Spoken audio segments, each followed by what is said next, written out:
Hi, it's Maggie the Irish Gypsy here to bring you your January 2020 general reading. First general reading for a brand new year. We are looking at just the first half of the year from the 1st through the 15th. So welcome to everyone. Welcome to newcomers. Welcome back followers and subscribers. Thanks for all your support. Shares, subscribers, all your likes and feedbacks and all of that. It's always welcome and appreciated. I always like to start out with a little note of gratitude for all of you out there. So this reading is for the air sign of Aquarius for January 2020 from the 1st to the 15th. That's Aquarius sun, moon, rising if your Venus is in Aquarius or if you're a cross-watching for an Aquarian. But as many of you know, general readings always resonate a little differently for everyone. So if you know your other signs, sun, moon, rising, Venus, watch those as well. It can be helpful in providing additional info and clarification. And if any of you are interested in reaching out for a personal one-on-one reading, just click on the description link below for more info and contact details. Email me directly. My email address is there, maggie1mcguire@gmail.com. I'd be delighted to work with you. I do offer a wide variety of readings in all the main areas of life, love and romance, career, work and finance, general health and well-being, relationship compatibility readings. And at this time of the year, you may want to check out the overviews I do, 6 and 12-month overviews, which take a look at what's coming in your life over the next 6 or 12 months, depending on how far ahead you want to look. I get requests for them all times during the year. But even more so at this time of the year as we are starting a new year and everyone kind of wants a look ahead at what's coming up for themselves or as gifts for friends and family as well. Okay, so let's move right into this. Aquarius. Let's see what the first half of the first month of this new year is holding for you.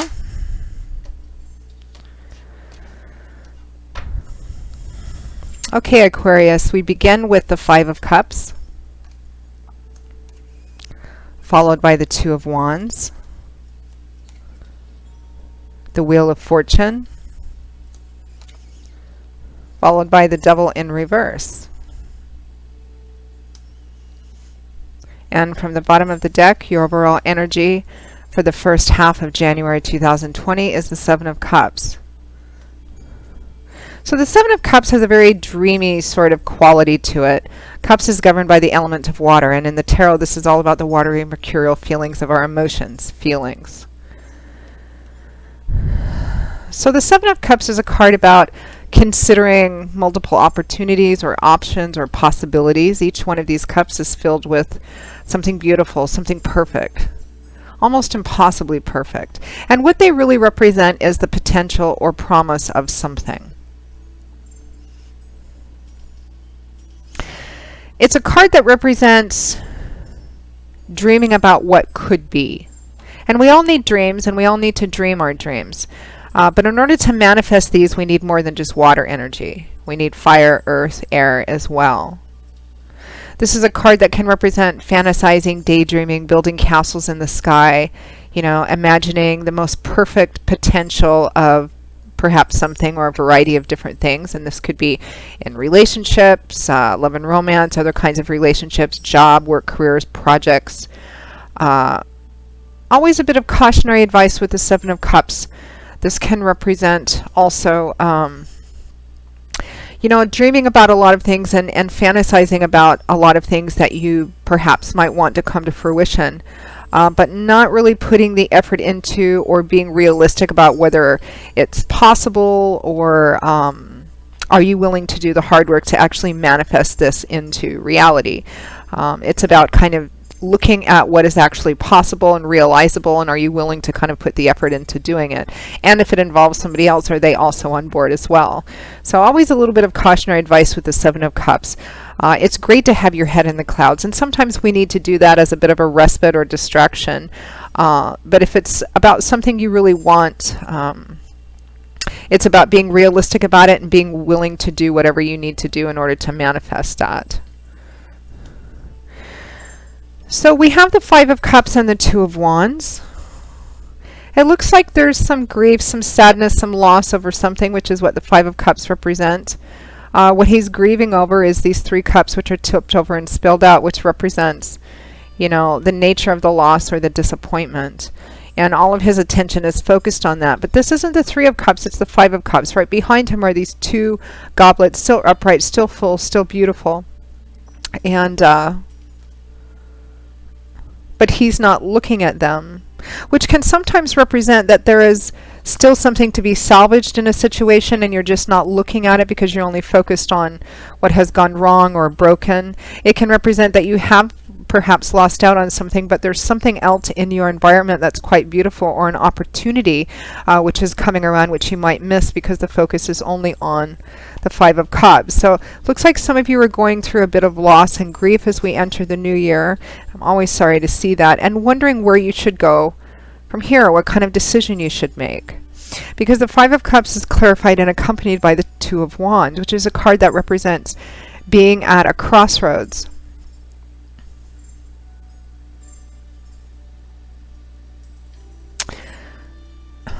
The key to understanding and utilizing the energy of the Two of Wands, and in knowing which way to go, which path to choose, it's about not making the choice necessarily based on what's going on around you right now, what's in the environment right now, because right now it looks like a lot of you are experiencing sadness and perhaps loss and grief. This is a card that represents choosing a path based on what you want in your down the road in your long-term future. For example, if this represents perhaps a relationship that perhaps you've broken, if it's a love and romance relationship, or you've broken up with someone, this is an example. It may be the case for some of you, or it's going through difficult times. You know, the Two of Wands would represent asking yourself, what kind of a relationship am I really looking for? What am I actually looking to have in the relationship part of my life a year from now, 3 years from now, 5 years or 10 years from now? And it's about choosing a path that leads towards that goal in a very realistic and practical way. Meaning that, again, if this was about romantic relationships or that area of your life, the Two of Wands would represent, okay, what kind of a relationship do I really want to have? Where do I want to be with someone in this relationship a year into the relationship, or 3 or 5 or 10 years into the relationship? And making decisions based on that, making practical dating decisions. For example, if you want to have a relationship with someone where you eventually, you know, live together, get married, maybe have children or not, needing to have a specific and clear idea of what you want, and making dating decisions that align yourself on that path or towards that path, meaning that, you know, if you were dating someone or you were dating a few different people, we usually know pretty early on in the relationship if this person is wanting or looking for the same things we are. And if they're not, we often sometimes stay in a relationship or build a relationship with someone because we like them, they like us, the energy is really good, we see a lot of the same things. But if they're not, if their relationship goals are not the same as yours, then actually investing in that relationship is likely going to lead to pain and hurt. And you can apply the same energy to job. Perhaps if some of you lost a job or lost out on a promotion or raise or something of that sort, this could represent too taking a look at, okay, what are my goals in the job, work, career, finance part of my life? What decisions can I make? What actions can I take that are going to lead me, you know, further down that road? Can I go to management and say, look, I want to go further, I want to do better, I want to have more. What do I need to do? If it's not possible where you work, perhaps it's time for you to start looking elsewhere. So it's about making practical decisions about where to go, which might be difficult for some of you during this time because, you know, this trying to figure out where you're going to go is overshadowed by this loss and grief that you're thinking about and you know, that you're going through. And perhaps for some of you, the Seven of Cups energy, which I've pulled for a variety of the signs during this time as well too. Perhaps the Seven of Cups, in order to keep yourself from getting too sunk into this sadness, you're, you know, kind of thinking about and exploring what the possibilities are moving forward. Now next we have the Wheel of Fortune and the Devil in reverse. So the Wheel of Fortune, and you know, I look at how the cards relate to each other, not only up and down but side by side too. And the Wheel of Fortune is sitting next to the Five of Wands. And I really feel like whatever it is that has been lost or broken down, or the separation, or perhaps is going through some challenging times, or you've experienced a disappointment. Perhaps it's a disappointment about a decision or an outcome you were hoping for and it turned out completely different. I feel like the Wheel of Fortune is guiding you here, which, you know, the Wheel of Fortune represents energies of God, Spirit, your angels, and guides. Spirit, or universe, as some people refer to it as well. You know, we have no control over this energy. You know, we spin the wheel and we have no control over it, where it lands. So this talks about destiny, about divine timing and divine orchestration. And I really feel, Aquarius, whatever has ended, or whatever has, you know, had some kind of perhaps challenge or disappointment in it, I really feel like Spirit is not only supporting you at this time, but that there has been a sense of them either creating whatever happened or allowing it to happen in order to give you the opportunity to move forward in a healthier way, perhaps make different and better decisions, and break some kind of cycle or obsession or need, compulsion that you've had. It could be a pattern, maybe a way that you have of behaving in relationships or in job, or a type of person that you know, archetypically have been drawn to. Something that hasn't been healthy for you, because what accompanies the Wheel of Fortune is the Devil in reverse. And I actually like seeing it in the reverse, because in the upright it represents being chained to something, being enslaved to something, temptations, vices, the things that we return to over and over again, even if the thing itself is not necessarily unhealthy. You know, the nature of addiction and imbalance is that there's too much attention and focus in one area to the detriment of others. You know, something that, particularly when we're going through difficult times, we return to because it makes us feel better, but in the long run it's actually ending up causing us pain. Like sometimes the devil can represent addictions, drug, alcohol, sex, gambling, work, shopping, you name it. Negative, toxic relationships, perhaps the same type of person you're drawn to over and over again, which never seems to work because it's ultimately unhealthy. You know, whatever it is that we are enslaved or chained to, basically, that we are very dependent on because we get something out of it, because we think it makes us better, which is the nature of addiction, which is the nature of imbalance or mental health disorders, or attachments, negative attachments to people, places, or things which are toxic for us. So the Devil in reverse accompanies the Wheel of Fortune, which tells us, Aquarius, that the energy of Spirit is really working in your favor to help you break a cycle of some kind, an addiction of some kind, a cycle of some kind, whatever it is, whether it's an actual substance or a person or a way of behaving or a combination of all of those things that we keep in over and over again. It looks like Spirit is working quite strongly to give you the opportunity to break free from this, to break this cycle once and for all. And the opportunity, I mean, God giving us opportunities sometimes comes in the form of something breaking up and ending, to give us a space and time without that thing in our lives so that we can really take a look at it. Sometimes if the thing in our life is actually, you know, meant to continue, it can, Spirit can bring about or allow a breakdown within that person, place, or situation in order to allow the opportunity to break a cycle, to transform it into something else. I mean, it just really depends on, you know, what your personal story is.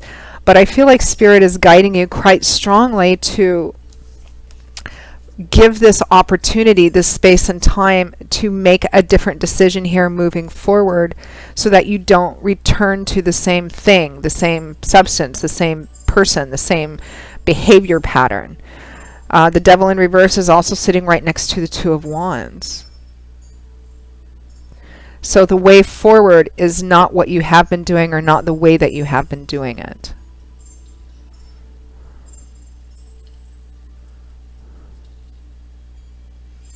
There isn't any pentacles here, but it still could, which is earth energy and often relates to the physical, practical structure of our life. But it still could be, I mean, this could be about job, work, and career for some of you. It, regardless of the details and specifics of what it is specifically for you watching this video, those of you that I'm reading for, It's about breaking free of some cycle you've been in, this thing you've been chasing around and around for, I think, quite some time.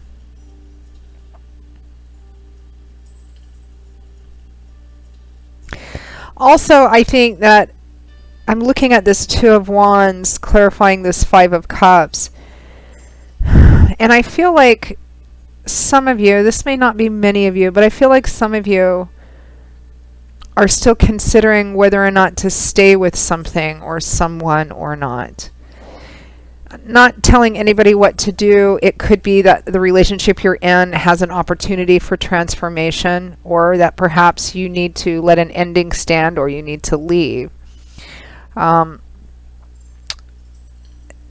only bit of concern I have is looking at this Two of Wands, you know, where do I go from here? Which path do I choose? And your overall energy being the Seven of Cups. Because it looks like a negative cycle needs to be broken. A negative cycle around something needs to be broken.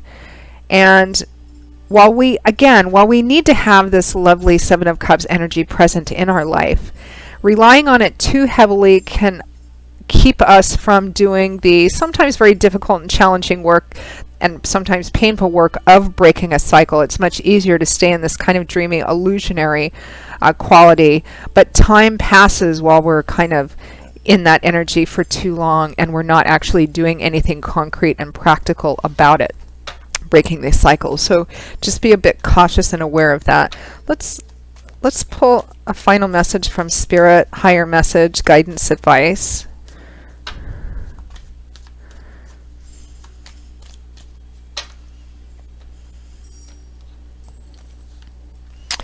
Higher message from Spirit, advice, is the King of Swords. Makes sense. Swords is air energy, which is not an energy, elemental energy I see present here. Air energy in the tarot, the suit of swords, is about, it's mental energy, cerebral, intellectual, psychological. It's about everything in our heads, our belief systems, ideologies, our perspectives and perceptions, because that colors and filters the way that we look at the world and people and communicate ourselves.